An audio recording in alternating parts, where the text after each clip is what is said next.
outnumbered and overwhelmed. But out of honor and dignity, they stayed and they fought. And between you and me, I'm being very honest, if there is one thing we don't have as black people, we don't have honor, we don't have dignity. Because some people don't know what it means. Honor and dignity is here. That's all. Because there are some things now happening to us which should not be happening to us as a people.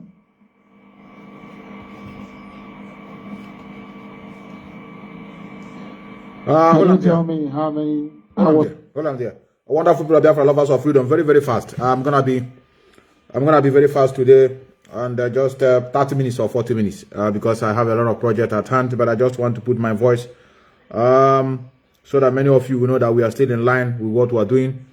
My absence from making live broadcasts does not mean that that Methuselah is no more in the movement. I am, but a lot to be done. And I thank you, that I'm not jobless because I don't think that I would have escaped it. A lot of people will be talking nonsense that even though some people have been saying it before that we receive salary from the struggle. This mouse is shaking. I'm sorry for that. I know it's bringing a very unpleasant sound to you. Very, very sad. Let me just fix this thing first before I continue. I don't like the sound that is coming. Maybe most of you may be using earphone and they'll be disturbing your ear, which is very, very unpleasant. The Bluetooth is not really stable.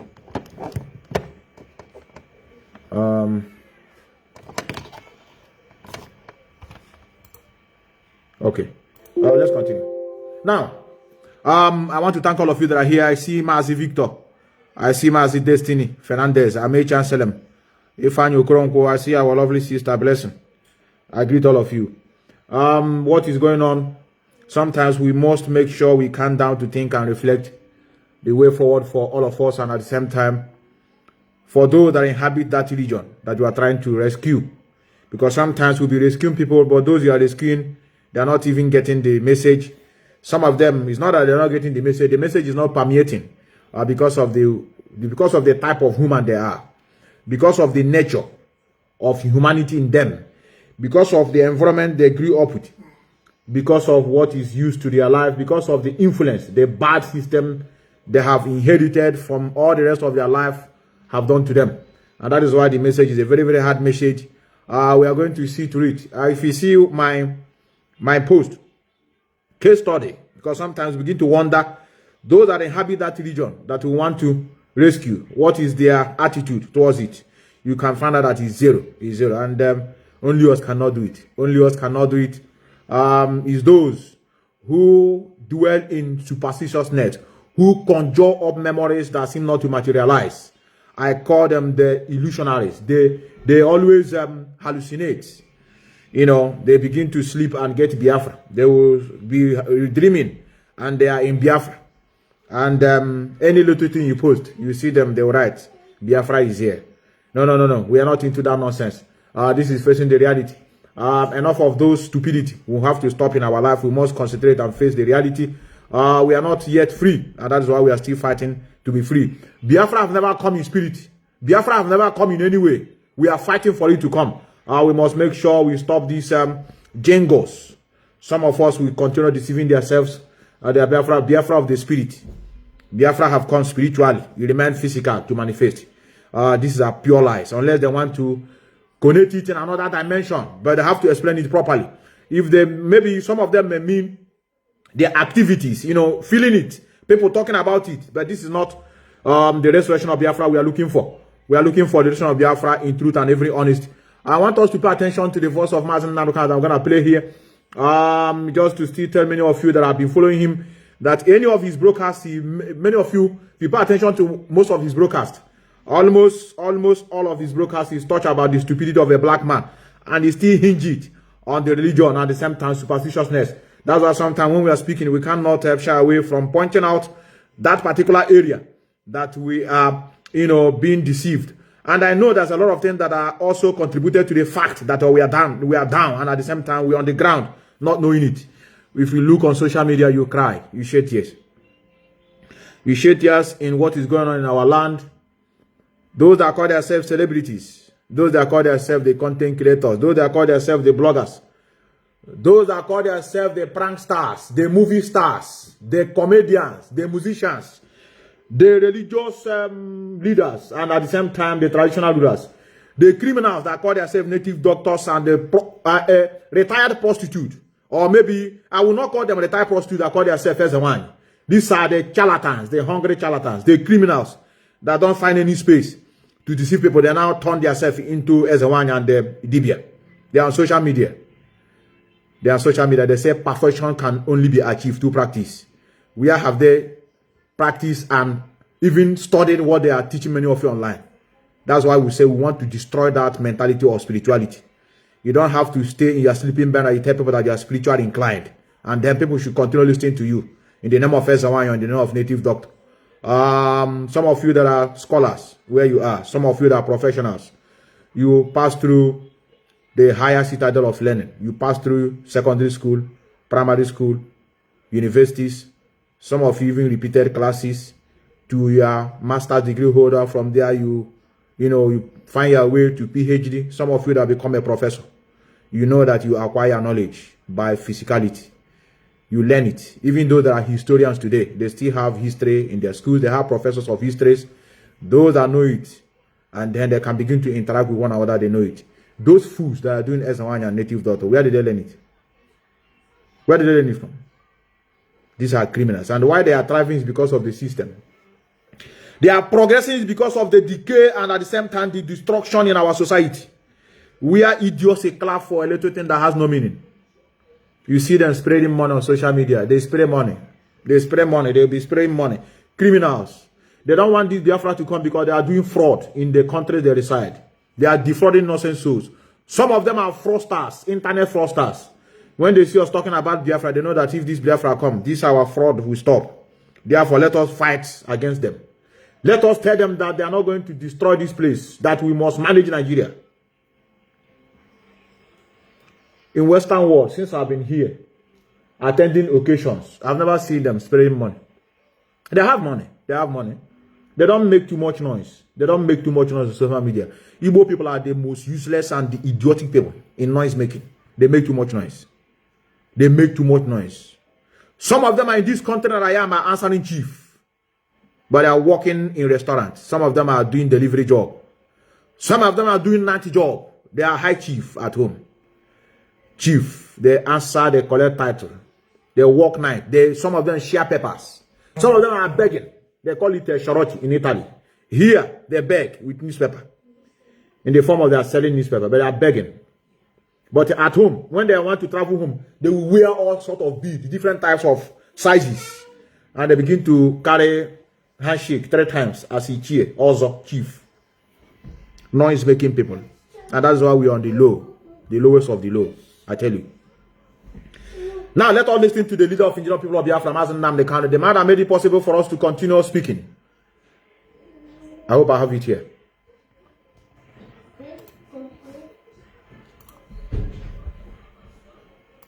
It was a CIA report, which we cited. I don't know why CIA don't want to publish their report linking Ibrahim Badamasi Babangida to the sponsorship of Boko Haram terrorist group. The most baffling of all is Buhari. Buhari is the chief sponsor of Boko Haram. Today he was rigged into power. Never allow a white man to give you a name next time. All those people saying this is my Christian name, you must revert back to your original name. Because I have never come across any white man answering Okereke. I have never. That is a fact. Boko Haram source of funds and weapons revealed. We are also reporting this very evening. Adamawa budgets 200 million naira for prayer warriors. This is what I call religious superstition. The hope that Chukwokika Biama in heaven will solve the problems of man. It is a lie and it is deceptive. This is another superstitious mumbo jumbo. But some pastors and some imams will make a killing.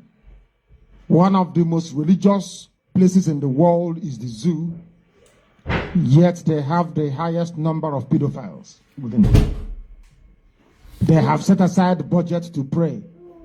At the end of it, Chukwu Abiyama in heaven will not receive a penny. Mankind will. The stupidity of black people, they never fail to amaze me. They never fail to amaze me. We must continue. As I said to you before, and I will reiterate this very evening, Radio Biafra sets the policy agenda in the zoo. Having shredded, how can I describe him? He's called Emefiele, whatever his name is, Emefiele, the CBN governor. We shredded him, didn't we? Today, people are now writing that CBN is implementing panicky policies. When I tell you, everybody listens to Radio Biafra, of course they do. I have called for the removal. I have nothing to do with the zoo, but Biafrans are trading with their useless currency called Naira. And this man called Emefiele is a joke. He is not an economist. This is about this. From his policy utterances, you can tell this man is not and can never be a qualified economist. He is an accidental Reserve Bank governor or chairman, depending on how you look at it, and should be removed.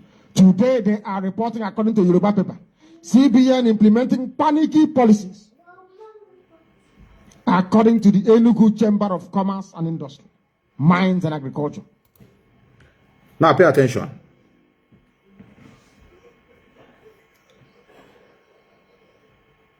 The bloggers, the content creators, they are not paying attention to what is going on. Look at what you are seeing there. Fulani tribe are very brotherly. They are brotherly in nature. Look at what they are trying to do. And I want to give them credit for what they are doing. They want to showcase to the world that what is the true meaning of Fulani herdsmen. Fulani herdsmen. Let me zoom it so that many of you will see it very correctly. Fulani herdsmen, culture, cattle, and commerce. At least they want to give it a very wider publication so that many of you understand what Fulani herdsmen means. It means prosperity. It means good life. It means good health. It means good economy. That's what they want to project to many of you. At least their tribe will see it to make these things. And then connect it to so many of the televisions. You that are from your own region, how many times have you promoted your own self and your people? No, you want to become one Nigeria. It's not that you are benefiting. I see a lot of our people. You know, we are the lowest of the low. And then the people that understood what is going on, they don't want to speak about it. Rather, the little space, which is only fraudulent, they dabble into it to make money. Because they know that in reality, to make that money in a very good way will not favor a lot of people that have a genuine mindset to enrich themselves and at the same time to better the life of their loved ones. Because they are genuine, they are not fraudulent in nature. They don't have that such mind. Sometimes they tend to push themselves into it because there's no other option. And that's why we said anybody that is living in Nigeria, you're a criminal. In one word or other, and we can prove it. They don't speak about it. Even though there are the movie industry, can't you see how they are begging for money on social media? Mr. Ibu will be begging for money. Moanachi, Moanagro, whoever. All of them are begging money for help. because they don't plant any good fruit. They were busy making caricature with our way of life, making nonsense movie that doesn't exist in reality. It's either somebody disappear, come to your land, or they make a native doctor. Anytime they are bringing native doctor and a pastor, it is pastor must defeat a native doctor. Anytime they want to bring native doctor, it's all about ikunshinaja in your poison. Anytime you have a native doctor in a Nigerian movie, it is not for good. How they project the image. No down chinaja. Then I was taking a clash between a pastor or maybe a native doctor is ravaging a land. They will go and call a pastor. A pastor will come and redeem that land. Can't you see how they are begging money? Chineka Bonhok. Mr. Ibu is begging. They want to cut off his leg. Please, everybody contribute. One Nollywood veteran. That's one another veteran. He need a kidney transplant. Because they don't do anything. They don't generate nothing. They just follow the system. They know that what they are doing is nonsense. They're just doing it to satisfy the nature of Nigeria, which is for destruction of mankind. That is why they beg. Then when you come to religious leaders, Christianity, to be precise, they are cowards. They can only speak when their own fellow cowardly Christian is in power. You know, they notice them. They don't get mouth. They don't get mouth. I remember when Jonathan was in power. Everywhere bring back our guests. The Reverend Fathers never made their own demonstration everywhere. Full subsidy. Even my movie actors. Movie actors, Reverend Fathers, Reverend Sisters, bishops, so pastors. Hate here black. Piam. Say subsidy. Yeah, I guess wow. This is how to know with religious leaders. When somebody that is in power can mess their life up, they'll hide. Look at one of them here. Look at one of them. Listen. You see what I have here? Breaking news, Jonathan, in Ghana. There are no breaking news in all the other places where civilized beings inhabit. Sure. Nigeria is a zoo full of monkeys, full of baboons, full of orangutans, full of Neanderthals, people who cannot reason, people who are lower than monkeys. They are the ones you call Nigerians. We are also reporting that there are strong indications that the APC, the Boko Haram Islamic Party, is going to take over Nigeria. Buhari, Tinubu, the criminals, the looters of the treasury, these armed robbers with politics. These are the people that are funding Boko Haram to kill you every blessed day. These are the people responsible for the insecurity in the country. They are about to take over. They have found enough money to cajole the criminals that they call politicians in the zoo to buy them over. So both houses are falling to APC and they are going to replace PDP. And with that, Jonathan is finished. That is why he must declare Biafra very soon, or he will be history. Christian body in the country under the umbrella of Christian Association of Nigeria CAN has warned President Goodluck Jonathan to tighten his seatbelt in the new year or honorably resign and vacate the Aso Villa. Hagekulia now. Hagekulia now. Can they say it now? Do they say it in the time of Buhari? Kuna now, you know, Jesus is the Almighty God.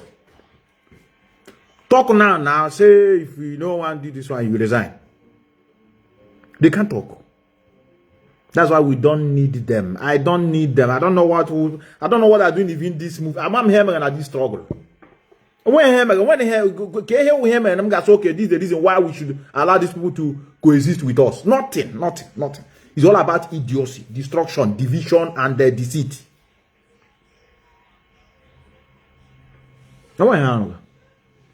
They can only speak when somebody, if you and them have a problem, they will come to you head on. I'm not going to handle the same level. Oh, this guy hand and there happen and about the how na go jabia? The same way they are afraid of Fulani herdsmen. And they have Fulani herdsmen, then they fear them. Then they fear them seriously. But say Reverend Father Potapara who nonsense about this Fulani. They know that enough of destruction and mess is going on in our land. Nobody's speaking apart from us. Nobody's speaking.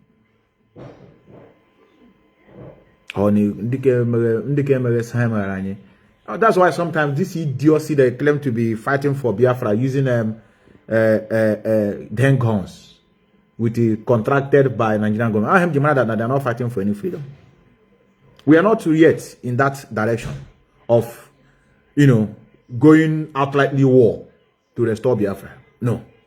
It's supposed to be a little bit guerrilla warfare. Just guerrilla warfare on those here people that don't want to allow you to progress.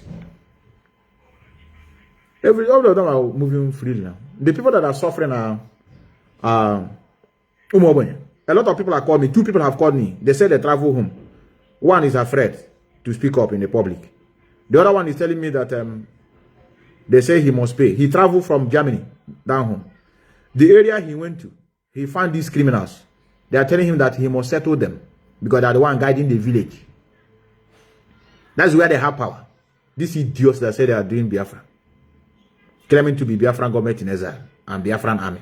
Their job is to criminalize our land at the same time to extort from poor people. They don't go to rich men because they know that those one have also security. So the then gun they have is way, way beyond what politicians are having. That's why no politician have ever complained.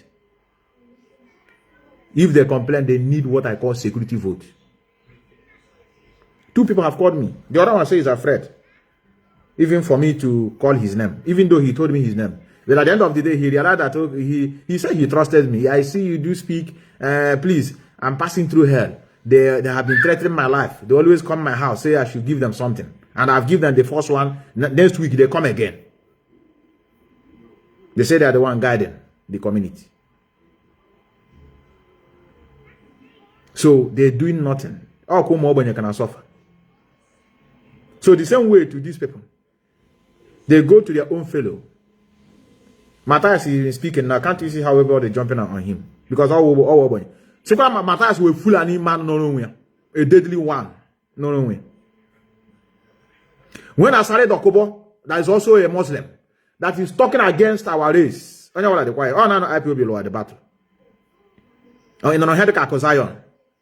There's how Megan native doctor. Ezobi de Makoko. Charlatans, petit on a normal day. If the system is working, they will become cleaner. How can I such a hotel? Their job either in an apprentice, in a pure water niche. But they love the system. And that's why they cannot fight for the system to be better. Some of them are what I call people like a one tout, one motopark tout, and about J Park. Can have a tout nowhere. Yes, man, they bend it down. Hana Chonye she Christmas. Mama those villagers. On your Lagos, but I got no Lord the man. Can any as somebody care actually has more money. You're going on with Trato. Good morning, sir. Welcome, sir. Sir, now people are talking about you. I responded to them. These are the kind of species we have. Look around you, people that are speaking in favor of Nigeria, or people that are not speaking at all in your own community, that are making money with what they call content creators. Check their life. Charlatans. They do nothing. But when I hear now, full and harassment. So, a big event, Biafran, this thing is coming. Habe, may we attack. Habe, we are content creating. Now, we want to deceive us. Make una talk now. But I'm going to make content creating. Where this thing we content creating. Say now is a lie. Full and harassment does not mean culture, cattle, and commerce. All these Christian species, men and content creators. That's why we want to abandon them. Let me be honest. Those ones that are speaking about our tradition and cultures, they know nothing about it. Don't listen to them. And normally, in their question, on their our stumbling block. You see this thing we are talking about going back to our root. As we are talking going back to our root, get one day confused. One yoka, get kwanya like this, get chitezobi. These are going back to our root. I think these people that are doing okay. Going back to our root, is it not these Akoko that are, doing show? coming, even after building his hotel, you go and call a pastor to come and open his hotel for him. Is he not the person? In other words, Jesus Christ is Lord, powerful God. That is why upon a native doctor he is. Look at him. Even in a Ebukobi deceit ground. Only one idiot got there, called very popular, in the name of native doctor. Hey, dear, hey, another account. As can you see it now? I told many of you that Jesus is the king of everybody. Go and see one native doctor, he's confessing in our church. He's there, confessing. And you say you are going back to our root. Going where? That is why I made mention of him name here last time. Some people now bomb league now nonsense. Hello, to had issue the empty. Now how about religion? You can be sound in other aspect, but how about religion? Issue the down. I'm a commenting on social media. So the Quendana have no. Simon free the tires in the phone news. They want to kiss me. Make no call me. Ungana social media. Nobody will hold my mind. Nobody will hold my thoughts. It's usually can apple my secret. And when headache and now I want to talk to you as they are in the open. So that you tell me that now here you know follow. It is bringing division. They are in the open. Boss, all this hide and seek. I know they like them. I don't like them. Oh, when you know here now, I may make my line open. Since now when they contract open, no be me they do them. I know why they do them now.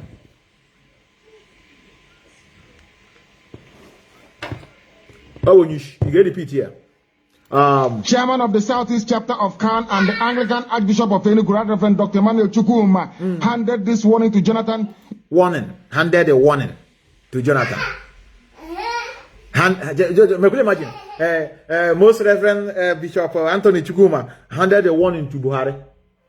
Say if you didn't do anything now, you have to quit that office. Are they possible? How you clear? How you clear? How you clear? How about Jonathan? How can you clear? I hear Jonathan. I hear These are the people responsible for the insecurity in the country. They are about to take over.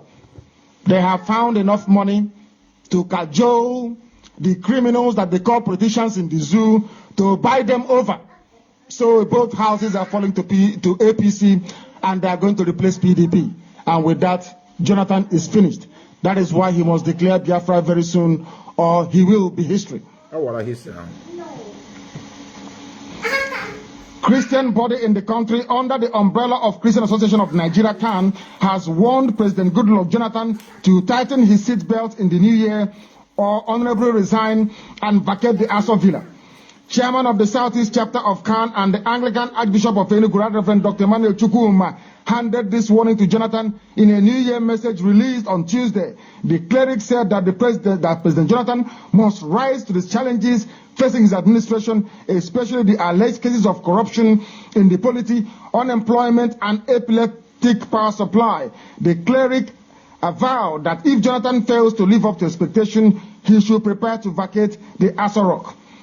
In 2015, Bishop Chukwuma, who said that doom awaits the ruling People's Democratic Party in the new year, noted that except the likes of Chief Tony Aneni and Alhaji Babangotoko retire from active politics, the party would continue to face greater calamities. The Nigerian Union of Petroleum and Natural Gas Workers, NUPENG, says it has not shelved its proposed plans to go on strike over the planned sale of the country's refineries. A statement from the president of NUPENG, Igwe Achese, on Wednesday in Lagos said the union's position was still that the decision to privatize the 4 refineries was hastily taken. It said it will therefore still be resisted by NUPENG. The attention of the union was drawn to some stories that NUPENG has suspended the strike. The union states that the report is erroneous and full of distortions of facts. The statement said it added that NUPENG members in NNPC and its subsidiaries had, however, embarked on daily prayer sessions calling for God's intervention. What has God got to do with common sense? Pure common sense they are calling God. I don't know. God has truly suffered. I tell you. Every imbecile calls upon God. Even when you can lift up your hands, lift up your voice and do something, you sit down and you call on God while the refineries are being sold. We have told them, anybody that buys the refineries, you are wasting your money. The refineries do not belong to those selling them to you. It belongs to Biafra. How about our God? Now in 2014, Bishop, they are calling on God to seek for intervention. 2015, 16, 17, 18, 19. I'm going to call primary school. I'm be going how I say God should do something, intervene. How 2014, 15, 16, 17, 18, 19, 20, 21, 22, 23. 9 years. I'm going to God man that terrifying. Yeah, will you continue with worshiping that God? I want to know. Yeah, in a trouble for 9 good years. One I be on what begin. How superstitiousness. Ndoka.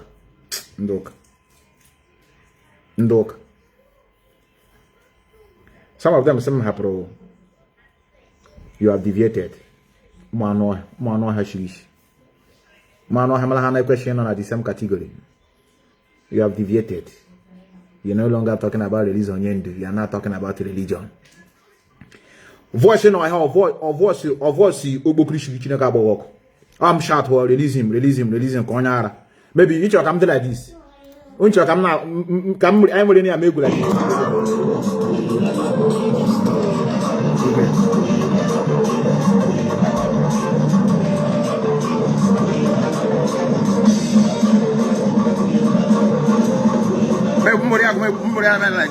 Like serious.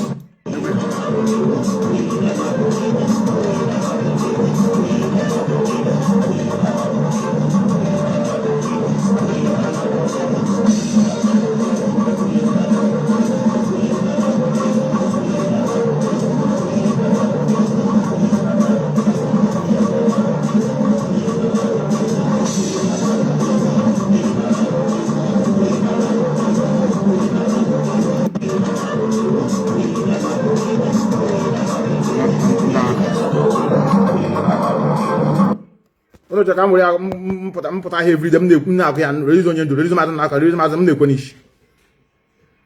yes, Methuselah is fighting seriously, and I wouldn't hear him. That's why I love that guy. He's very relentless, determined. Go and watch him now. He's on the line. He's on the line. They don't know what they are fighting. They don't know what they are facing. Let me ask many of you that are at home. How is that area? How is the behavior? Ndi ga wata na wo hande no no. Ndi a share last self no go no now. At least una la no no. Kuna hona the difference between we and you people. Kuna la lo now because one nyam onyu no now. Ono put una be abamba. Ono some of you na bona phone how me hunu before. Ilala now. How time some of you if you traditional wedding. Una mechala marriage now. Un lokwe ha no na bia ku formidable. Then I kuna bia gwa say what we did na you are derailed. Hala, no problem. Even when we can look at airport, and I shout to one Nigeria must stand. I want your money how. I know who have a bomb na phone, then I'm the how before. Have a one what I'm supposed to be doing to restore Biafra. He could answer, oh, hey, we are formidable. I'm on you, I know you.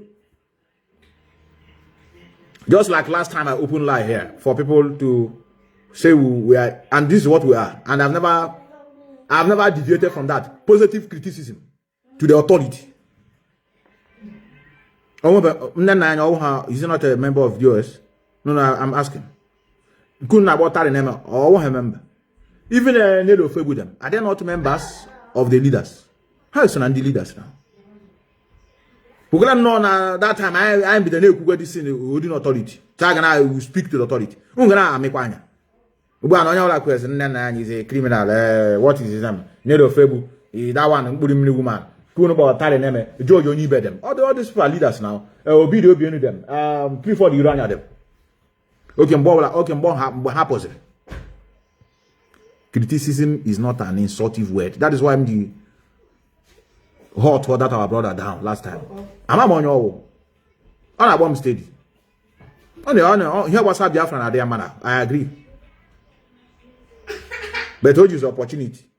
Converse their anger or about for years. Maybe call just call them on a program. Did you say, are you a member of Ipob? Are you a member? Because on your way member motivate make criticism. Only we member of this struggle. You need criticize in this. You can hold the way and they criticize. You can a little bit respect to it. But when they throw downfall already, now I'm not gonna ever and I get back. In my job, on your coordinator. And now I'm so necessary. Our people are very cunning. Or they are necessary. What is hard? What is hard in telling? Maybe I'm calling you and I say, "Hey, are you Nigerian?" I'm saying I don't want to say it now. Or who's the president of Nigeria? If you say you're from Nigeria, it's not necessary. Let me allow. What is the problem for saying it?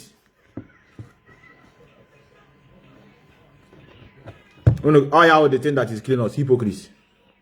A lot of people are talking good about this struggle, but they never partake in anything physical, and is also needed. I know moral support is important, but physical is also where it is more important to contribute, both financially and your presence. Your presence alone, number one, your presence, because is somebody a junior cadet is the one that brought the idea the America used to defeat Britain. Idea, not money. That is why we need people in the struggle. That's why we need people in the meeting ground, not just online. Una noko una no ala kwa akoko unu gwa nsa na ekwe eba nna aga eme eba but on one year now a lot of them are turned all back to what we are doing now it has all the later. What do we do now? Can we just unite together? Because water has failed them now. It's not I'm about to water she didn't before. Everywhere is the code. Water is the code. Going back to our root is our code. It's from this one. Let unu join the program na this one. Unu mama won't have the code. Going back to our root is the code. 2023 have come and gone. I want you to ask that question. John has said after all, you say the same thing. So unu be all mimicking kunubera. And don't want to make that statement. Never wanted the progress of Mazi Methuselah. Anybody that is Jerusalem now, you will say Biafra is coming in 2023, didn't come. The response is he will not tell you why he didn't come. They can say it's you people that have been attacking him now. How can you allow him to get it? Why you people are there attacking him? It's understandable. I can make it into another one. Just a attack. Or maybe I'm expecting I get main port. You combat at the zoo. We didn't get it. It's understandable. But the responsible Onishi said the same thing.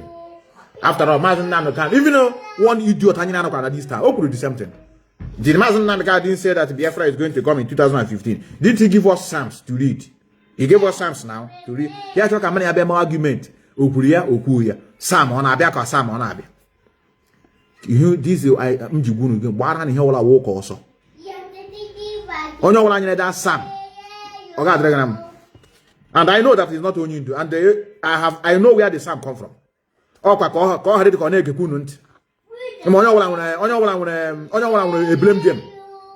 blame game. Everything again.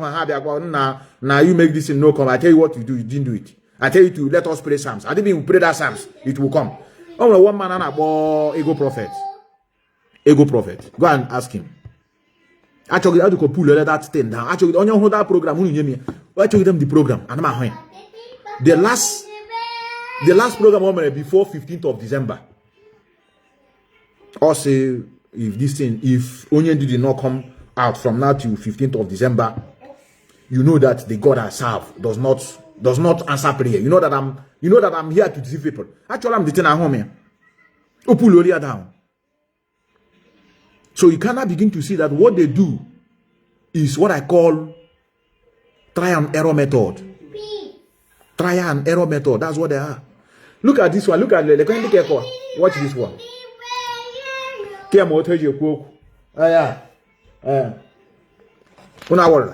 Oh, my daughter. She's learning how to speak.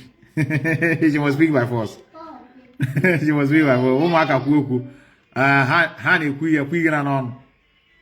I think where is it? I save it today. Look at it. Look at the The kind of cake or Sodom and Gomorrah, Sodom and Gomorrah, liquid. Okay. The going to hand their corner. How you feel that I make a point to? How you feel that now we didn't make point because we didn't support Pope? Okay. I don't want to. I happy New Year. I wish the best. I say, God bless you. Wait, the voice is not coming at wait. It's high time we begin to class. Okay. Why did God destroy Sodom and Gomorrah? You're asking why God destroyed Sodom and Gomorrah?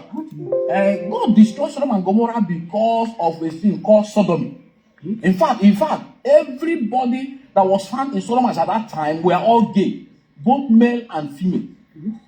God destroyed them because they wanted to rape the angel that God sent to Sodom and Gomorrah to spy the land and for one or two things for him. Imagine.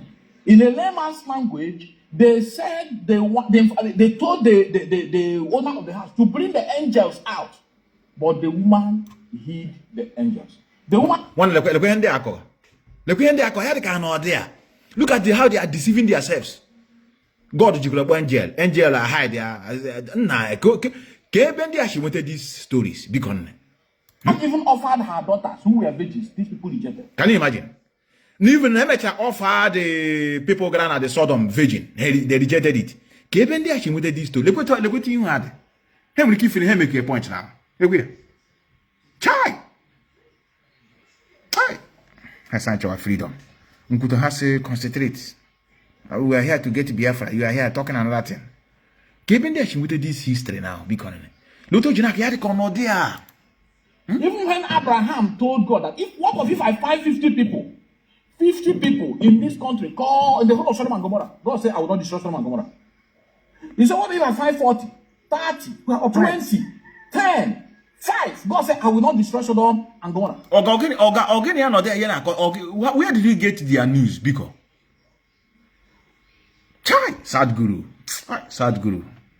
It's okay. But Father, unfortunately, God did not find anybody in Sodom and Gomorrah that was upright. They were all involved. Both Kamunota, Makamu yesterday, all of them, they were all involved. God does not relate gay. Organia not there at that time. God does not relate gay. Hello, are you supporting this one? Who told you that God does not support gay? It doesn't come from God. Or gather from your environment. But perhaps why you make here? People may want to hear your contribution. Also. Anything homosexuality is a slap on God's face, and God does not joke with it. So I don't know why you're asking me. Who created those homosexuals? Okay, even though when they were created, there were no homosexuals. You are God on how homosexual. Give comment. Maybe because of the news that is on the air, God does not support it. God frowns at it. God does not tolerate it. Anybody that is involved in it should know that God will destroy that person the way he destroyed Sodom and Gomorrah. Why are you talking nonsense? Do you know how many people that are gay here in this town? Even they are helping humanity. The people that are gay in this town, they are very charitable. How many people are? You people that are doing Christianity at home, look at who had it. They are only content creators. Why am I not as no now? Because you are really Reverend Father called content creators. Also, I'm here, Reverend Father Emma Bonave. Those of you that are at home, or real Reverend Father, because some work when you are present now, content is everywhere. You're not on social media, where people are serious. You don't know where they are joking. I don't know how let me push this thing down. When I hear Ondoka, they are Chalugo. No. Here real Reverend Fathers. Our sister. Bethel, really? Bethel Adoration Ministry. You don't want to get Bethel Adoration Ministry. Huh? Okay, content. Okay. I waste my time. But here it's not Father for you because a lot to deep about touch and content, brothers. Look what you had. By how content creator, brother. Don't talk what you don't know. Here are real fathers. Let's listen to them. Can I get a haircut? Sodom and Gomorrah, or the sin of sodomy, is an abomination even in African culture. That African culture, idiot. It's only African culture. It has nothing to do with your God. Our African culture, it is forbidden in our land. One every land is supposed to have whatever the Hana Asonso. It's just like in different countries of the world. If you go to Ukraine, there's other country that permit what I call surrogation. But there's some country that doesn't accept it. For example, in this country I am, they don't allow it here. Or here the land they agree within themselves. So it is to other things. So many things are not here. Last time, Haiti, and Muslim and Bushi and English. All this veil, the Muslim Niger, all this veil, the Muslim Niger cover here. And he can have here. Emily abolish here, say is prohibited here. You don't dare come here, I guess cover in. Oh, but the TDN now. Before it was allowed, but Hannah's the cancel the thing. In the next years to come, no when all God said. Oh, madam. Let us pay attention to them finish. Let me allow them to go. It's an abomination. Animals don't get involved in sodomy or in homosexuality. I'm gonna be more. Nonsense. Why will a even I'm pussy? I have seen a dog trying to rape a fowl. I've seen it. Well, I don't recall only in Nigeria. I'm a boss somewhere. Maybe only in Nigeria. I have seen a dog rushing to rape a fowl. And I have a nonsense. A human being be engaged in homosexuality. It is abnormal. In fact, Bible says that God has given them over to a reprobate mind to do those things that are not convenient. That is a sign of madness. That is a sign that somebody is insane. That's a sign that something is wrong with this person, who will leave the natural use of a woman and the natural use of a man and begin to do that which is not convenient. The person needs deliverance. God bless you, Father. Father, let me ask. Yes. That even Satan is not gay. Satan is not gay, Father. Yes. Can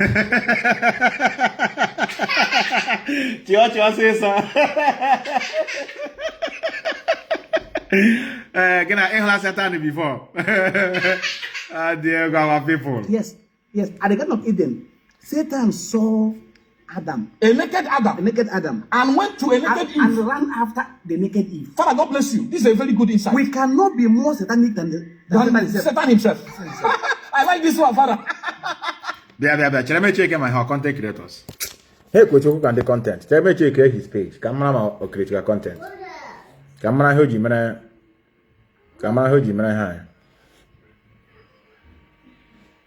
Non be up here. Come back this father. Non be up here. I want content creators, brothers. How are we real Reverend Father? How are you, Reverend Father? Make another talk with you. I don't know. Oh. How are you? My book on a phone. Kamani I just saw. Many are. I had a good soon be on the debate. Unna boss. Magical say, Father, we could Satan and honey before. This Adam and Eve, story of Adam. Konya Colorado. You talk and see that story. Unamana and got Peggy or was. Adam and Eve, the first people created. Then, according to you people, all where you could and you could name. When you say Abel, Kennedy you could Abel. Then, Malaga. Go to tell you multiplies that. I'm a dear father now. How you could saw again when something, or less my mother and he would annoy. We're going to hand you each some of 40 each monkey.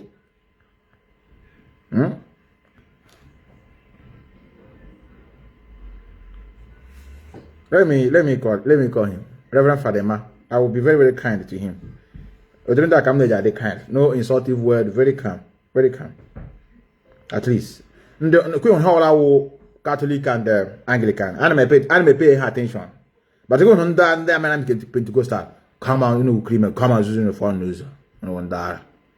Oh no para titan offering. How can now this could happen maintain this Catholicism and the So call manage work Anglican. This nonsense Ghana buying cannot be like that. I tell you. At least I know that we need cowardness instead of criminality. All these Pentecostal nonsense churches pattern everywhere. Every time we tithe and offering.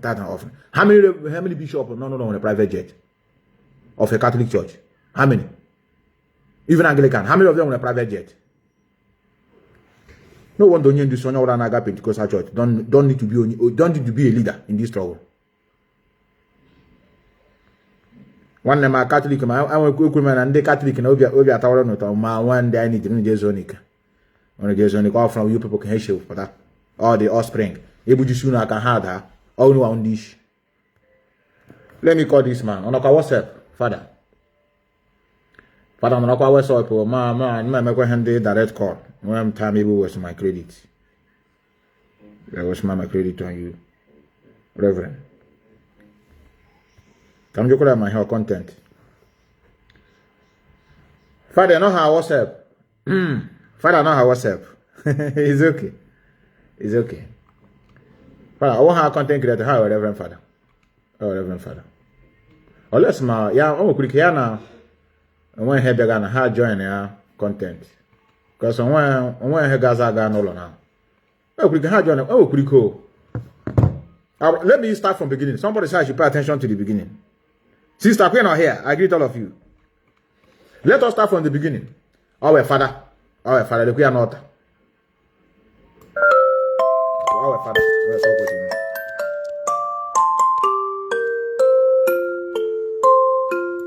The Queen. Hey, be there now. Uncompleted building. Tomorrow now. Get here. Yeah, walk cathedral. The Queen. Our Father gets on the car, one who knows on car. All before coming there, my good afternoon, Father. Now who say at the verse.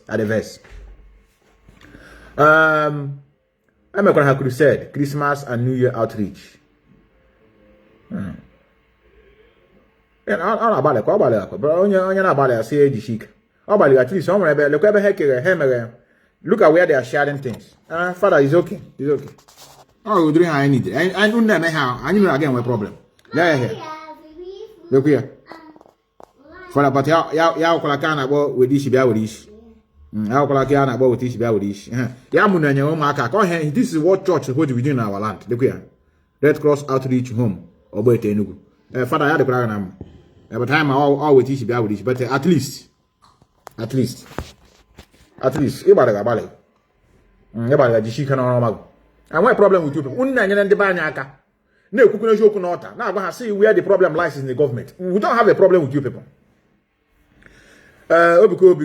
Just where account number, where UK account, where American account, where Europe account. Hey, Janego. The question son shake our ball. I member. So if I see that person, I'm saying yes, the church is progressing. I want to go to heaven through Bukobi Church. Oh. Let's go. Let me play this thing before I go. I don't have to waste time, like I said. Our Reverend Father.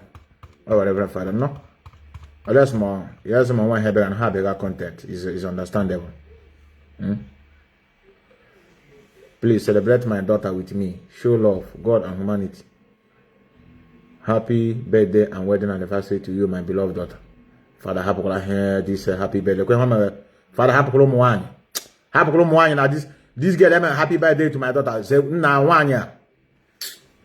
No, let me leave it. It's not what I'm here for. Let's go. Let's repeat it a little bit back before. I think I want to join now. I think from here will be okay. Is it what I have here? Another superstitious mumbo jumbo. There's some pastors and some imams, another superstitious mumbo jumbo. Because I have never come across any white man answering Okereke. I have never. That is a fact. Boko Haram source of funds and weapons revealed. We are also reporting this very evening. Adamawa budgets 200 million naira for prayer warriors. This is what I call religious superstition. The hope that Chukwu Okike Abiama in heaven will solve the problems of man. It is a lie and it is deceptive. This is another superstitious mumbo jumbo. But some pastors and some imams will make a killing. One of the most religious places in the world is the zoo, yet they have the highest number of pedophiles within it. Anyway. They have set aside budget to pray. At the end of it, Chukwu Abiama in heaven will not receive a penny. Mankind will. The stupidity of black people, they never fail to amaze me. They never fail. Hold on there. That's I plan every day division. Now every day once I'm at and every day I used to follow him before, but now I don't want to follow him again because the guy have the real. Because they go him that one he like it. I greet all of you. This man, I call him this man. This man no ya no liana. Onyo obera be destroy the Christendom, ko obera be or mockery or a pastor. Get what now. First fruit, because January is coming. First what? Onyo one. First fruit, because January is coming. This man, are you sure that he's a pastor? Because what you got it, and then let me walk on the quiz. Coming.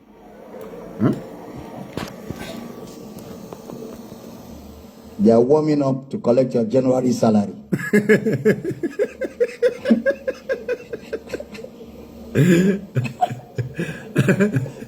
They are warming up to collect your January salary. Not your own. Your own. As long as I live in this church, nobody will collect your January salary. Because January salary is not first fruit. There is no January in the spirit. There is nothing special about January. At all. God is not aware that January has come.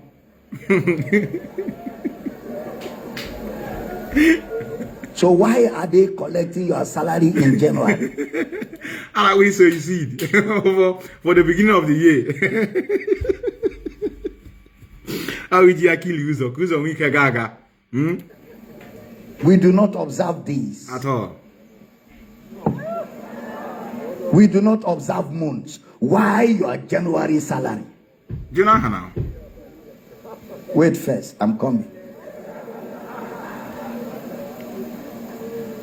Moreover, the first fruit is not money. The first fruit is Jesus. First fruit, because January is coming.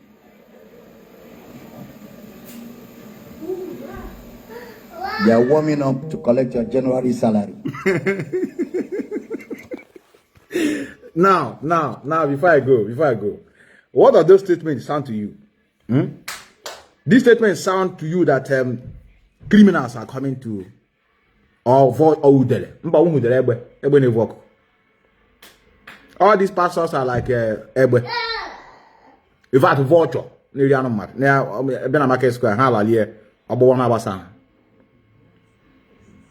are warming up to collect a general salary. And it's true. Out of my way, it's true. So now, in summary, the journey we have embarked on is very, very hard. Why? Because of the system, because of our environment. People don't give a shit about the decay that is going on in our land. All of them are bothered. Get one that into this struggle. All of them are bothered. Let me call one of our brother. Your God is alive. One brother called me. I know this brother, I think, how many years ago? Let me call him. Well, let me see if I can be able to get him. And I'm going to mandate that our brother that have no two hands to do something now. If I can be able to get this brother. This is a brother that the Nigerian police pushed him up from 2-story building. And he lost his 2 legs. And lost his shops. It didn't end there. That is why content creators is very bad. They can use it to make money. collect millions, and then give you chicken change and take the rest and put you on social media that you have received help. This is what happened to this our brother. Let me call him. If you pick your call, then if you don't pick, then that will be the end of you. That will be another time.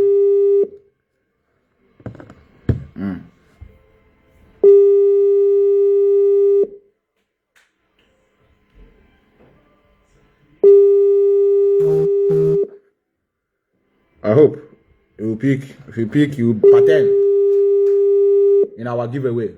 Our money is still intact. I think I have a few people that complain that have never gotten their own. Because of the people that money is meant for is our women.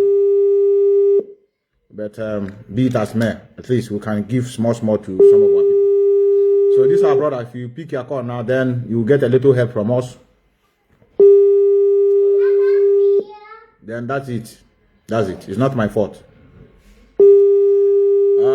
This our brother is no more working. The mother is now taking care of him. He urinate and go to toilet at the same place. And he showed me his shop where he was. He had a shop in Lagos before the incident happened. Let me call you for the second time. I know, no, I'm on network. I'm on network. I mean, people like but I will continue trying. Okay, let me see if I can be able to see the video. His case was, I wanted him to come out and wait, let me see if I can be able to. He's not picking. Look at him here. Look at him in the court.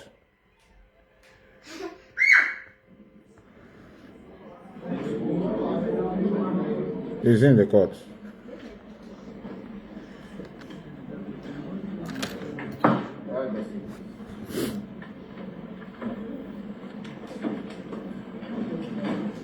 Let me see if I can increase the volume.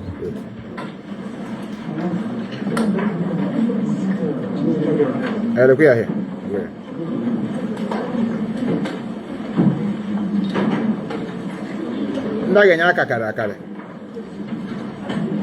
But because of our society, how they are aware of what is going on, how they read, how they busy, and make nonsense on social media.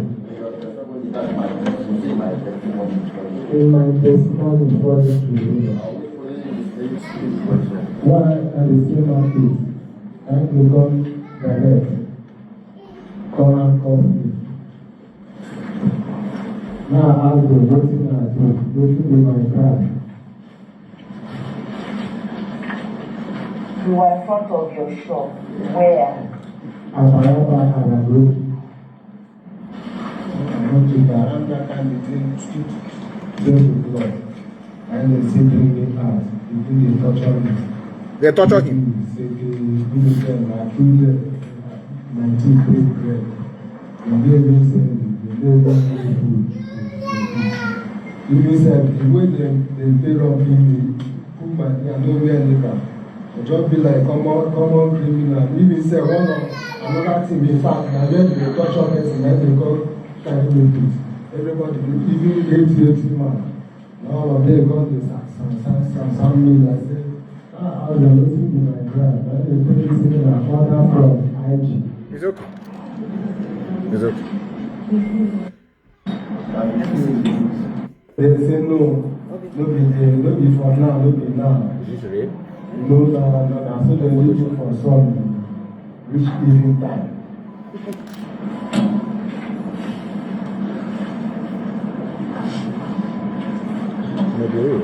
Yeah, I mean, this time, anything when you bring me for public, I know they like that. Well, let me explain. Because the voice is not really coming out clearly. I was thrown from 2-story building by SARS. According to our brother, his name is Ndukwe Ekekwe. That is the sad news is not because they push him out now. This is not where the problem is. Both the lawyer, both the newspaper that brought him out to this, they made the money and give him like small money. that is not even up to 1% of what they collected on this case. Because nobody speaks for him. About as beyond IPO. And my banner as on the buy no good no. Let him buy no. This our people don't know what is going on. And they only work with me with some of our people. And my problem how about IPOB. Soon John there, let him.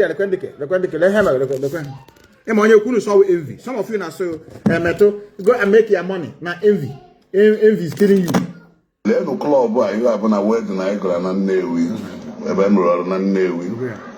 My wedding. Let's end this wedding, ladies club. Club I can Prime Brothers Club of Nigeria. Prime Brother Club of Nigeria. On the Igbo. On this show. Ora kata aje honye Fulani ndi Fulani agada he nwekere ego ha na sponsor kwa ndị be ha all this AK47 na ha na pani mo ohia ina ha na pani mo ohia all ha na contribute money nye ndị be iji chekwa onwe ndị ke na-eme ka ha on show na agwa that na isigodo nye Igbo ikutegodo our shop anyị ga nuchikwu ya ọzọ zụrụkwa ala nuchi ọzọ something is wrong anyị ga na agwa na nwanyị eziokwu anyị the worst species in the entire universe. Onyanwa kulama si brilliant. Lekuya, Prime Club, na they proud of Nigeria. Even if you go to Western world, ndika amon obodo Igbo, na paka flag every 1st of October. Go to America to be precise, and no more. Most of our women in America, they get their profile picture. They got home a big flag of Nigeria nako. Check here, majority of them na Igbo. Okay. The 1st of October, Hana Papa flag about the whole America. Independent. Nigeria is 60 this year. To God be the glory. Something they wrong. After that genocide, a lot of people got wrong. That remain Buribu. And with a lot of mixed blood, and don't hand the natural he confront. I told you.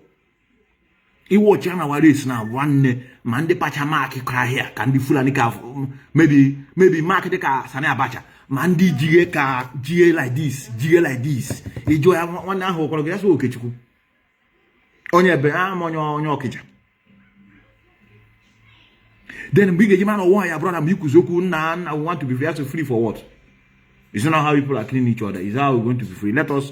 Nigeria is better for now. What we need is good leader. Look we are here. Look we are here. That's our Prime Club of Nigeria. Let's end this wedding, ladies club. Club I can Prime Brothers Club of Nigeria. Prime Brothers Club of Nigeria. Each member na going name a wedding. 1 million. If you say the 1 million, and we say in case you choice suppose the name is here, you will say that one. Man, I will make the name about the 1 million. My brother. Ibone shinte.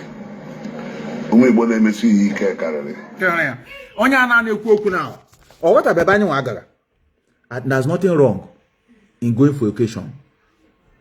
You can anywhere club now. But name anywhere club.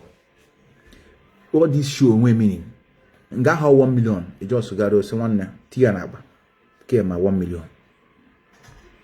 And they make show. Some of them are kidnappers. Some of them fraudsters, duping innocent souls online. I hope I know when one legit work hand make because our system is down. Go work the pure. Go work the legit. Children each one the legit. Now you the suffering because the environment is not giving you that opportunity to thrive by doing legitimate job. Now them they make sure. I didn't have any shishi. Pour the soul. Now they no wonder. Poor people, now they say empty drum, now they make the loudest noise. Poor the souls. How do you know whether they are poor? Collectively. Go to their region now. You now know whether they are poor. Because some of you will say, I lie you. Many of you, poverty now, good now. I build mansion. I get friends. Look at it here.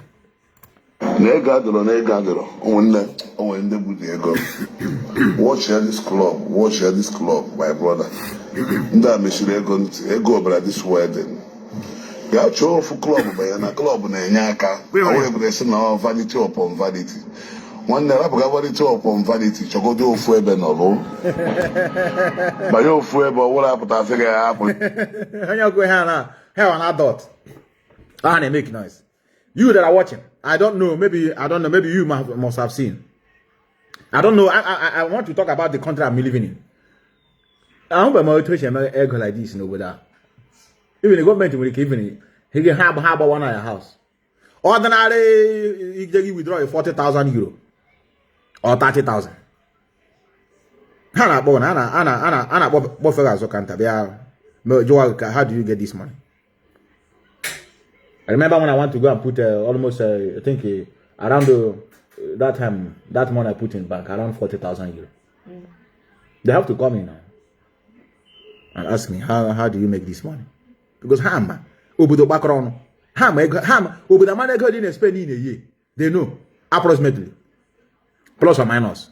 That is why in the has had be tax now, aqua tax. Yeah, they will know how much you even this content creating. Some of you may not know why it is not allowed to do content creating. I mean, to create a page for content monetization in Nigeria. You think it's just magic? It is tax. They know that Nigeria and the African country, they don't pay attention to taxing. They don't know it. That's why some of them in Nigeria, America say me her page there. Because it's a government making a Facebook. Government in there from there. And now we are in Europe, So, I want in Europe. Let us come to our land, Africa. Let us come to Nigeria. As a foreign country it is. And if you like anime show. And that was an anime show like this. Haneji can men is like this, but Hane Bube ego. And they can book go from your land. Yan and they are no go you can have distance, no problem. One no natural resources. I was on a pay going on again. You saw Yakubu getting somebody. One and a page where go. You can not just a color just collected $1 million. How may I arrest? Kind of boss. So, what is his name? Okay, let us use Dangote for example. Dangote. Did you know? I don't have a surprise. Where is he from? Where ya the quack. Ya no go on a simple attire. So he can have a wow. Sometimes I will have an daughter. Oh, can they do GG sense? How can you go take they know they make noise? Because how madam hate you too much. And I believe how they are tribe on you. They make you know, you have to come and hatch. Our brother, how I wish our brother pick record. I'm just say, I want to know they are with a lot of them. Only a lot of them. What tiny group ESN? How do we support ESN for the security of them? They don't care. You know, concern them, now, brother. Waiting concern them. He's a food animal. Yes? I'll go down with it. Or make you noise. You know, I want to make your team watch nice. Even Yana, in Fulani make money to that guy. Hana Perego government. Near Hayadako agree. So that he cannot trace it. That man make a lot of Fulani bastard trillionaires and they don't talk. They don't talk. That's my mistake. Maybe he got against one of them. Only can send now. I bet you send now the way they're gonna. And even on a bank, on a building a bank, and a warehouse, go underground, double area. A lot of people make their money through Dangote. How can I? Federal Post, I don't go and attack one woman. And you get one client now. I don't give a bill. I give a bill £5,000. I need answer now. I need answer. Give me answer. And making carry transfer the money. I'm all about kind of hundibo. How much you want to pay? One pay. You say go pay $50,000. We go share them now. 50-50. Hey, we take here. How long all of them? Me like this. Me make sure. Hand on convoy. I remember those days in Malaysia. I go and here now. Malaysia. Hey, change their name. Okay, Malay. Chibozo Malay. Nkechi Malay. Onyerikachi Malay. The chade. Okay, na Jakarta.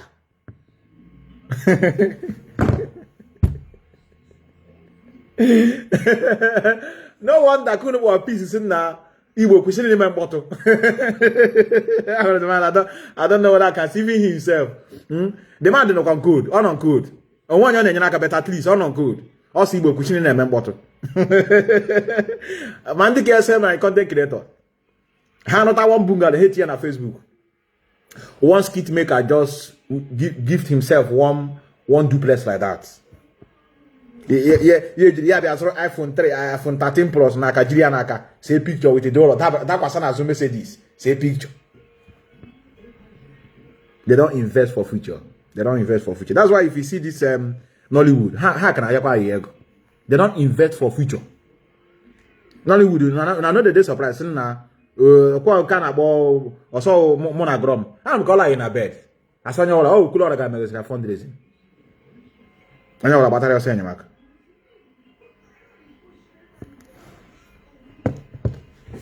I couldn't so big. Ike one namale.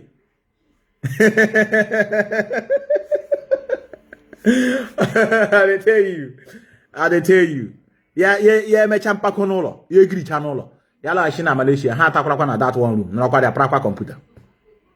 Chokwanya zane gu wayo. I matter how can hasten na the money they collected from us. We are collecting it from them. Muno na one the same. That's why I speak. I know many of you that are watching me now. We call all him. I'm a that's about your laptop. You quit here. You say you don't want to watch me again. Now this guy thought he's a human being. Look at what he's talking nonsense. So now, okay, will I kill myself now? I can't hate you now. Now. I'm gonna have to change my statement because of you. In a megonia, in a mere, Ibro being in the Begaka. Or we name and a show. One in Natea, I want to get an anaka through bank. I want to get on here where gone. I got the government. Not government they be here. Daniel Agamuru, Moan, Thailand, like Randy Britain. You get me a hell of love, hair a wall on him. You're gonna give you a gallon wine, give you a gallon wine. Ghana church in a Thanksgiving. It's a Gishian magazine. And if I guess the Lord is good, hustle, go and hustle now. Nike hustle, I did it. Never say, you're not Chineke, but Ranyok. So I have the thing. Him could like this, my brother. My heart is pure. I'm kind of on attack me. On attack me. On abacha, all one leg. All one leg. So, I know many of you that are abroad now. Let me make it good so that I can be the I cannot change it, but I have to face the reality. We are facing the reality. You need to make that thing email. You don't be an na. I can change when each easier. I want to like here. Kunoba, like no Nigeria now. Here. Let that guy care. Well, this one I come on America now. Here. On the in a go from federal account. One no code. No problem. Hush poppy brother. Oh, about Kunkana guy and I Kunaka. Oh, do a guy. More when I pass something in young mother. When I have Pani Rudum. Oh, my problem name. I'm a son of you guys and I'm at all, but on those Okana Bakana my Nami force you to make it take up. But I came from Kino Nada and I may hate dating. You may hate dating. Nigerian can become. I own the war on Aka. Because of others why they are jumping up and down in different countries. I told him about what's going on Bangladesh. Hamaba. I had you go no country. I told him about to get this on there now. On an album, and a half. I said, "Now me make you go that side." How would I saw she from there? Go America.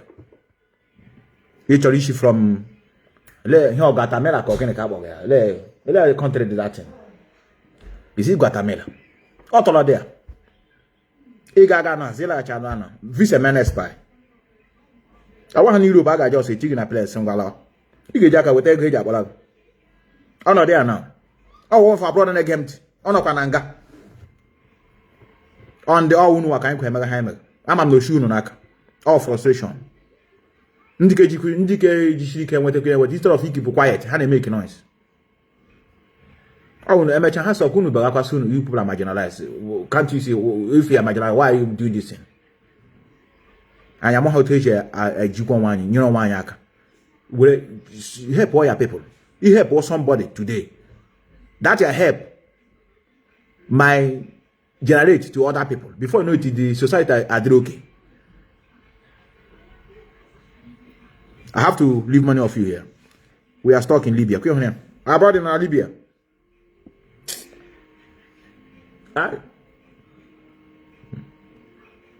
But I when in Libya, Simon ever saw his veto power. Well, he's on there. I want to back. I say Simon should come and help them. Mandela na Tunisia. Ehlo ko na Finland we are prime minister.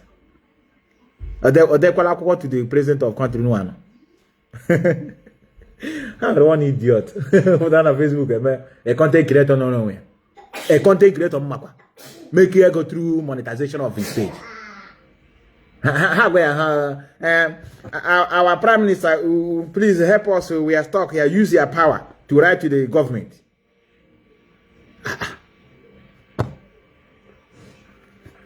And we must make sure we come out of that. All I mean, I just what we are doing. All the Ipob are bearing the burden. Ipob pay everything. On your one now, and we quick out here and I want to change you from the case. Okay, I'm going to 50,000. I'm the boy now because I have a condition here.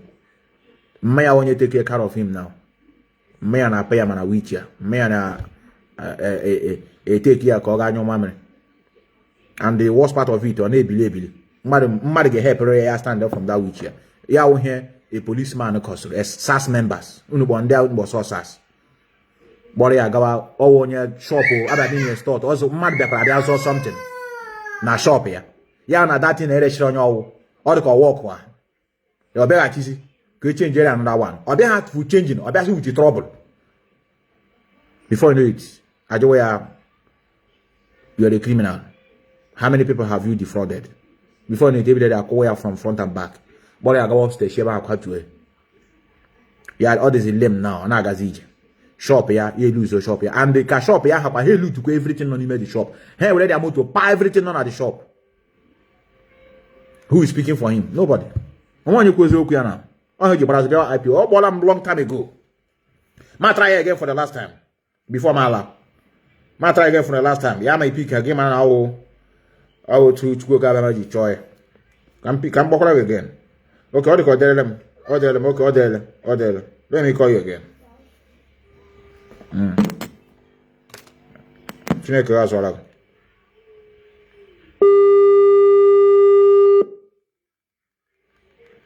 Can you hear me?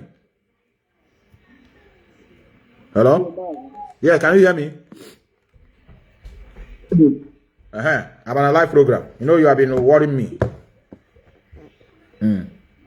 Yeah,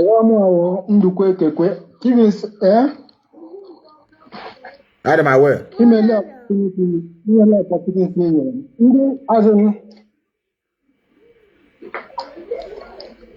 The problem now,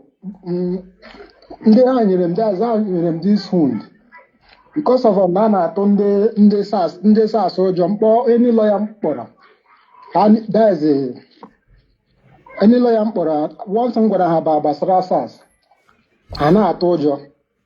We make it as real my problem now. We make it as ruse in that by Emily protest in the Abora Basra panel. So there is that opportunity for tackle women.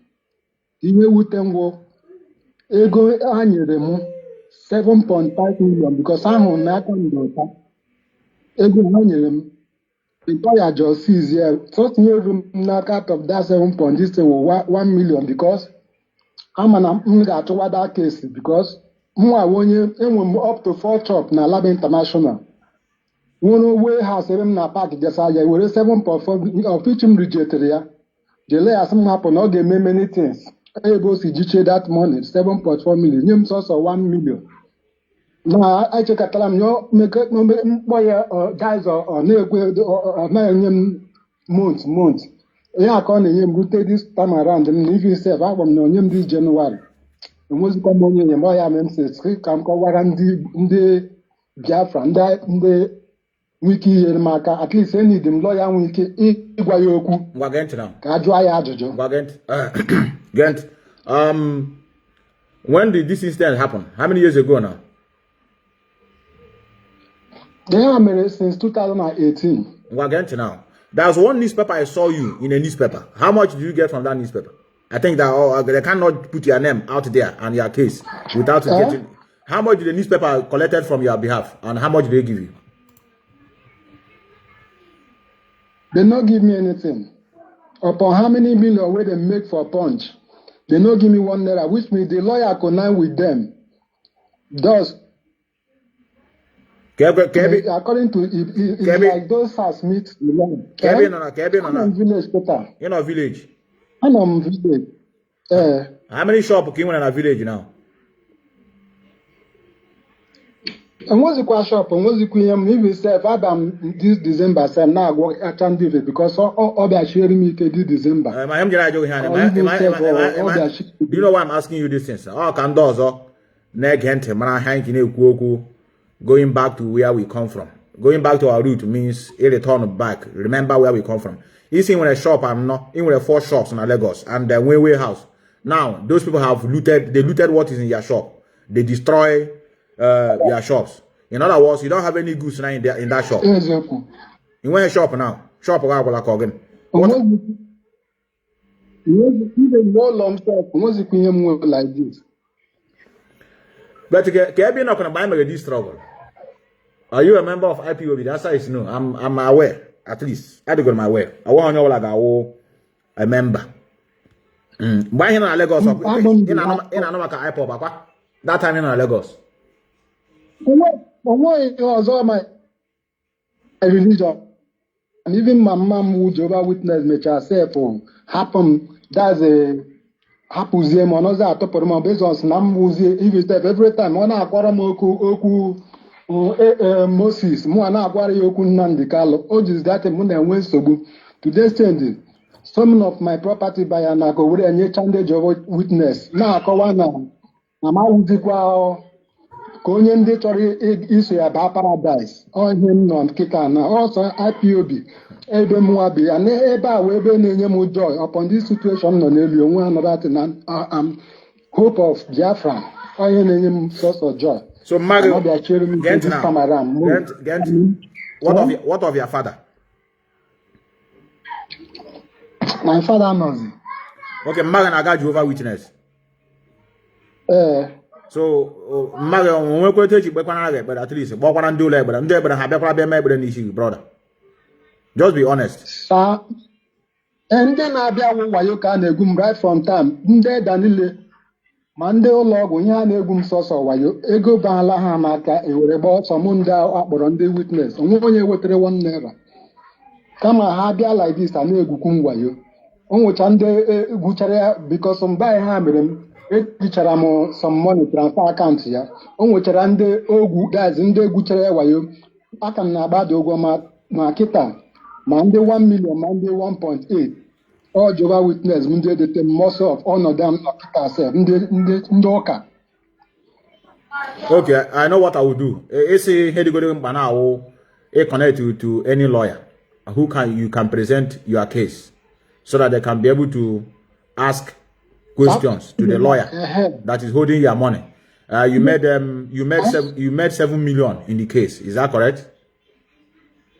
Yeah. And the lawyer gave you only 1 million. Yeah, I hear go my since that time. You take it on Nagwad. Then again, cost you the complete share. I say on any promise na I got foreign. I get send them foreign. I got me urgent. Now I got some money, now I got money in the American because of that damage. Can only seculum. All those things got registered that dream go up to today.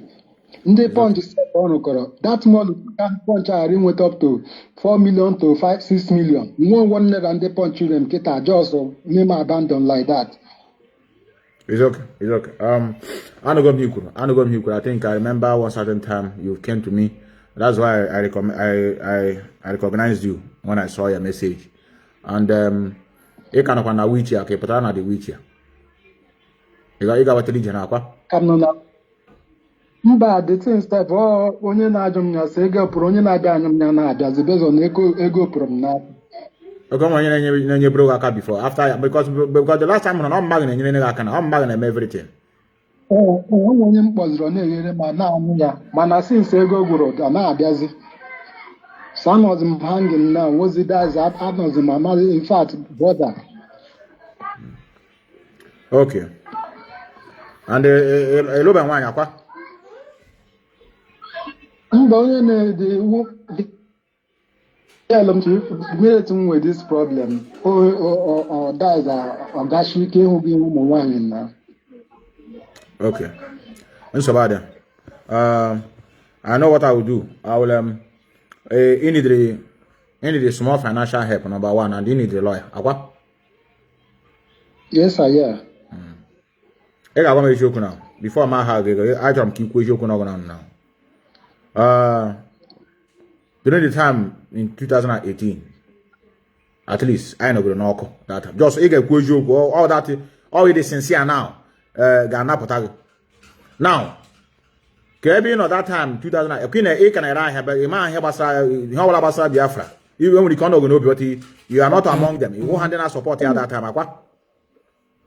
On what he had a go, if you say mom they make complain, no so say a go. Anime could that time. Anime could that time. I won't now. Anime could that time before getting wedding so we win so now. At least we got them need to pay attention to the struggle and also in our support and the kind in what he's doing and we come back here with them well. Now what did I ask? And brother man and one this my ebem nano anytime and raya ebem naga no we ban a newspaper Biafra then no my mecha never come ga no kata. So ya wo my even be good. Ebe ha kam na agba nothing but true because on enye m joy. Oh ya we enye m joy. Even self na sekwa no also this thing main the line me everything haji me kwom me ha because every time kam na eji the newspaper aka. Oh ya we no dey mana me say am macho dey join na. No one meet some of them meet and I don't hear no joke. And that time my bond about this thing Biafra. Ngago yecha hamaya na akoko because he enjoy. Ngwana my religion. Okay. Nsobada. I might get back to you. I might get back to you tomorrow.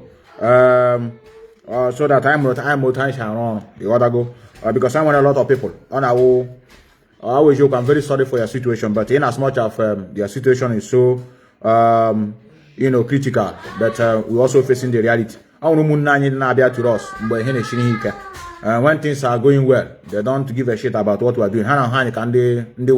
Or according to Ndoka.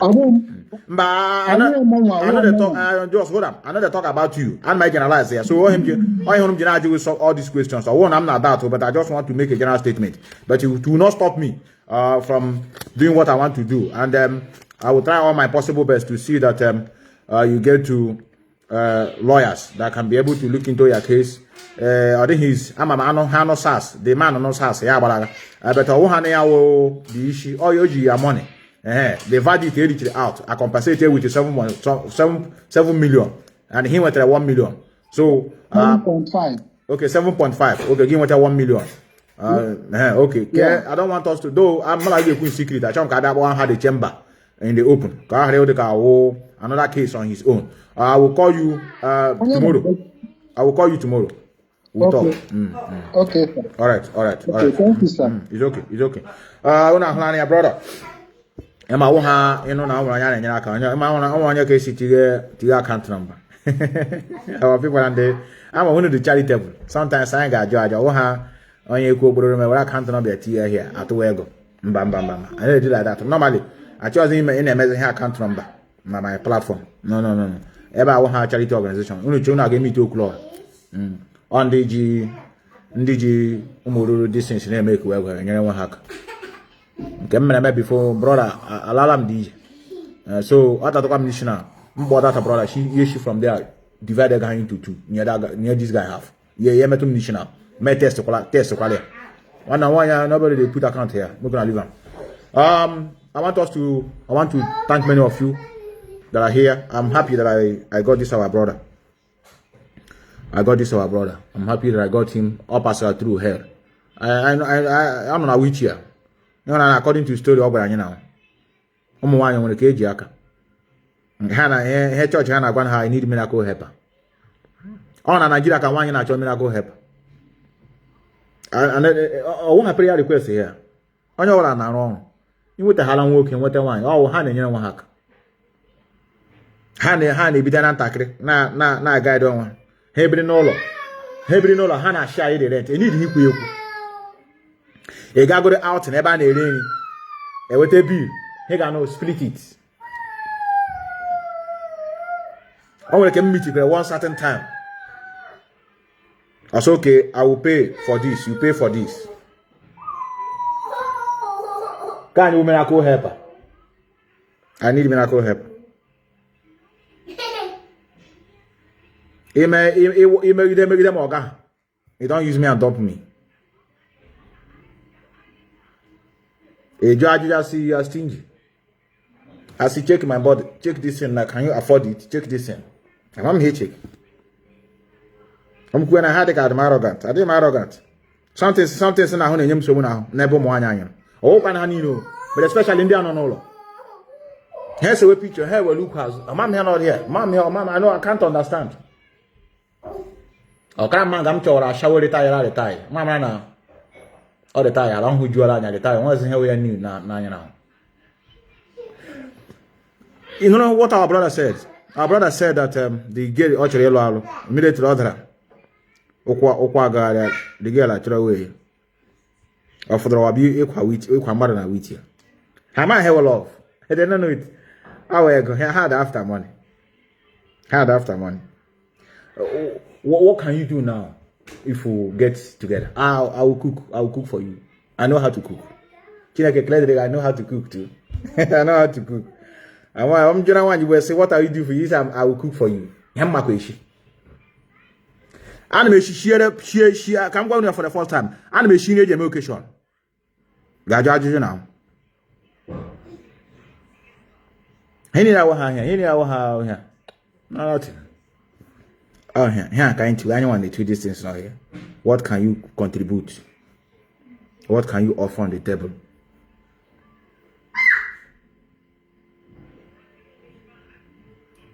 It's okay, brother. It's okay. Eba, even how much under alone you know we channel, brother. We are love. Happily. I'm going to credit these people. Oh, poverty. Poverty on a me effect in human behavior. Poverty, John. Poverty and inferiority complex. Two of them are hand in hand. Two of them are brothers and sisters. Poverty and inferiority.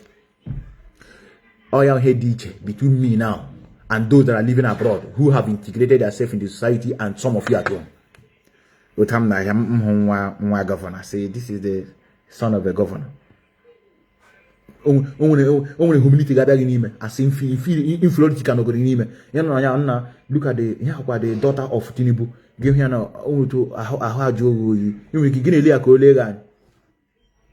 inferiority. You know they where we there. We don't know what him be self. I'm here. But him generate own born when I was at home. Chetan off environment in our cause poverty. Now, secondly, in Doka. I used to turn my back. Can he let our sister can heal it? He turn okay, heal it. Uno Gapala Mochuari Gelania, Nabla have you Gamochuari.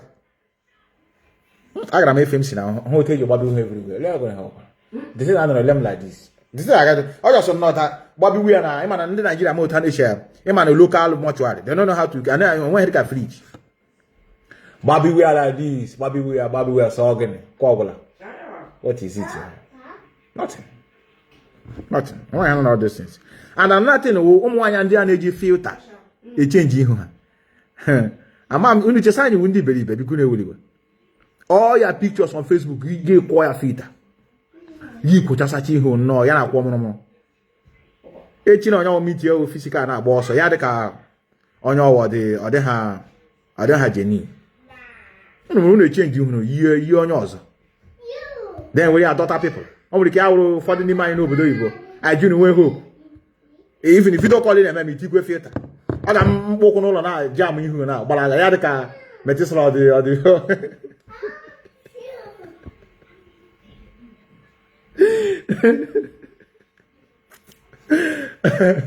how are we, man? They can never stay in their house now. Picture. How can I check motor parker? How can I check non guy issue motor parker? What bring me here? My year of riches. Hey, be the cool enemy. Enemy that say I will not make it. Shame on you. I've made it. Jehovah have my back. Yeah, I'm not on yours. Because hey, for the he need no riches. You need a women show. Women show. Haga studio. Or not at this town. Some of you that are living in Western world, you're not gonna studio. It's a child you can go on a studio. Can say picture in the TV of social media. When they do, I'm at the ask. They look me. They do. He's not here. So let's leave them. Go ahead, the I'm here. Manual, come work. How come? I know with a lie. I want to get no that. Hana no ebe na pieces moto. Ebe nwere moto ndo chala abachi ka agwole ya ha akwafu ya bukase ya. Palade. Ema Nigeria and Africa is just like a country of dustbin. Moto ndo chalu for a lufu. Hey bukase ya. A girl walking on job what you have to say I'm working in a car company. Is you know who are you deceiving? I don't even uno lo cha above ha chunu kwelu because he will be a hang guy somewhere. We are seeing a book motor I condemn. I'm working in car. I'm a car dealer. I'm working in a car construction company. We produce car. I got one here. So our brother, Mary Lita now. I'm at Jehovah. I'm going to say church in a bit division. This is what our brother said now. He said the mother don't abandon him. That he's not talking about Jehovah, he's talking about Nnamdi Kanu. Oh, you're gonna chineke your mama when he's reading with them Methuselah. I can't do shit no one, I just a try turn away if you face it will gather. But I know your mother, I saw your mother pushing you on wheelchair. Come and abandon. One kid, one abalaga. Onion, I'll go where Gabalaga got it. Chai, I hand you government. He had the job of the government. Or the job. This brother now. Onye no turn on. The person that is in this condition over there. They had the reach. Nobody. Anyone one now. Anyone one now. Now for you. And I'm talking from experience. The brother of my woman. On a wheelchair. On a wheelchair now for you. You may go on within a month. Yeah, be able to come out boy. I will go on within a month. On a with 1,500 euro a month. Then the government na support where Hana be na worry every morning. Ana worry all on. Gini ko hano gadia kwan. Gini ka na ro. Ha gadia ha chere within do ti Hana bokota ha be together. All this handwork, e manufacture ana go teji emodu umururu this energy ceramic energy ceramic emodu child like that. Afternoon ha lunch here akulota kwa ha. Every morning, I be pick. Since some matter now, every morning, I be pick. The job or function of government. I had any kukundi religion or they can pianching a wall. Here I have question a preaching. Now speaking to the government to do better for the society. And though back come you know without this idiot masquerade themselves as NGO. Here I want a government or one organ, no they claim Superman. Seeing any people like you will call and do I call your job in a body. I don't take care of myself again because people problem they used to give me headache. I don't sleep at night. I think about how to help you. Or one okay, now your job. And the others, NGO. As you are doing the NGO, speak up with your platform. Tell the government that this thing is not your work. Tell the government what they're supposed to do, and the world is supposed to know. It is not your job.